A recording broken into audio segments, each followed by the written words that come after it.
आज की जो हमारी चर्चा है वो है बीकॉम के रिगार्डिंग, यानी आपको बैचलर इन कॉमर्स की डिग्री अगर लेनी है। मैंने यहाँ पे ऑनर्स की बात नहीं करी है, तो भाई ये कन्फ्यूजन कहीं से नहीं होना चाहिए कि ऑनर्स की भी डिग्री हमें मिल रही है। मैंने सिर्फ बीकॉम की बात करी है। देखो, किसी भी बैचलर डिग्री को परस्यू करने से पहले दिल्ली यूनिवर्सिटी में आपको CUET के पेपर में अपीयर होना होगा, कॉमन यूनिवर्सिटी टेस्ट, जिसे हर साल नेशनल टेस्टिंग एजेंसी कंडक्ट करती है।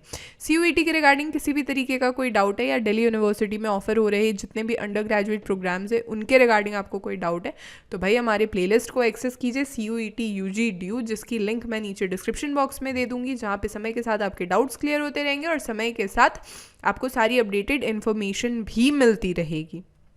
या फिर आप 1-on-1 मुझसे इंटरेक्शन कर सकते हो मेरे इंस्टाग्राम ID पे @Mission Delhi University, या मुझे मेल भी कर सकते हो due.delhibytes@gmail.com, या फिर मेरे टेलीग्राम ग्रुप के साथ भी आप जुड़ सकते हो, जहाँ पे मैं हमेशा अपडेटेड इन्फॉर्मेशन डालती रहती हूँ mission Delhi university. And regarding performance booster courses, भाई हमारे ऑफिशियल वेबसाइट पे विजिट कीजिए www.delhibytes.in, या फिर प्ले स्टोर से हमारा ऐप भी आप डाउनलोड कर सकते हो दिल्ली बाइट्स। दिल्ली यूनिवर्सिटी में बहुत से undergraduate degree programs provide किए जाते हैं, लैंग्वेजेस में, आर्ट्स एंड सोशल साइंस में, कॉमर्स एंड मैनेजमेंट में। आज इसी कॉमर्स एंड मैनेजमेंट की कड़ी में हम एक और कड़ी जोड़ने जा रहे हैं और वो है बीकॉम। देखो, एक कॉमन मिनिमम एलिजिबिलिटी क्राइटेरिया जो होती है ना, वो ये होती है कि भाई आपका क्लास 12th क्लियर होना चाहिए या फिर क्लास 12th में आप अपीयरिंग होने चाहिए। लिस्ट ए में सारे लैंग्वेजेस मेंशन है जो कि सेक्शन 1A और 1B में बताए गए हैं। लिस्ट B1 में डोमेन स्पेसिफिक सब्जेक्ट्स मेंशन है, लिस्ट B2 में भी डोमेन स्पेसिफिक सब्जेक्ट्स बताए गए, यानी 18+9 सब्जेक्ट्स डोमेन स्पेसिफिक के हैं।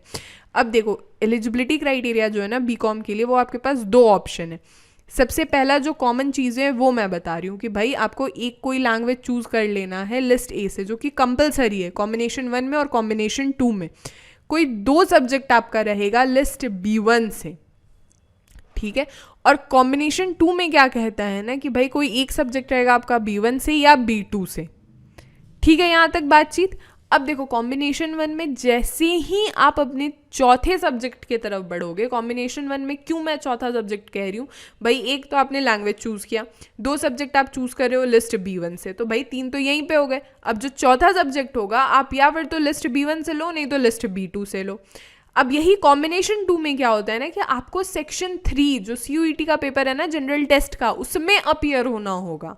यानी कॉम्बिनेशन 2 में आप एक किसी लैंग्वेज के पेपर में अपीयर होगे, किसी एक डोमेन स्पेसिफिक सब्जेक्ट में अपीयर होगे B1 या B2 के, साथ ही में सेक्शन 3 के पेपर में आप अपीयर होगे जो कि GT का पेपर है।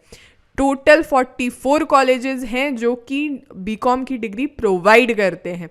देखो, यही मैं समझा रही थी पेपर स्ट्रक्चर कि अगर तो आप कॉम्बिनेशन 1 में अपीयर होते हो तो कॉम्बिनेशन 1 में सिर्फ लैंग्वेज और डोमेन स्पेसिफिक सब्जेक्ट्स है, जहाँ पे आपको 40 और 35 क्वेश्चंस अटेम्प्ट करने। कॉम्बिनेशन 3 में GT का भी एरिया ऐड किया गया है, तो जनरल टेस्ट के पेपर में आपको मैक्सिमम 50 क्वेश्चंस अटेम्प्ट करने हैं, ठीक है। हर एक सही आंसर पे आपको 5 मार्क्स मिलेगा, हर एक गलत आंसर पे आपके 1 मार्क्स डिडक्ट हो जाएंगे। कोई भी मार्क्स आपका डिडक्ट नहीं होगा अगर आपने क्वेश्चंस अटेम्प्ट नहीं किए हैं। जल्दी से मुझे कमेंट करके बताओ कि कौन कौन से बच्चे बीकॉम की डिग्री लेने में इंटरेस्टेड है, और अपना फेवरेट कॉलेज भी मुझे दिल्ली विश्वविद्यालय का जल्दी से कमेंट सेक्शन में मुझे बताइए। किसी और तरीके का कोई डाउट है वीडियो के रिगार्डिंग या किसी और वीडियो के रिगार्डिंग, वो भी मुझे कमेंट सेक्शन में बताओ। मैं पूरी कोशिश करूंगी कि कमेंट्स में ही आपके मैक्सिमम डाउट्स को क्लियर किया जाए। Thank you so much. This will be all for this lecture. हमारे सारे सोशल मीडिया के लिंक्स नीचे डिस्क्रिप्शन बॉक्स में अवेलेबल है। Do comment us, do subscribe mission Delhi university, powered by Delhi bytes.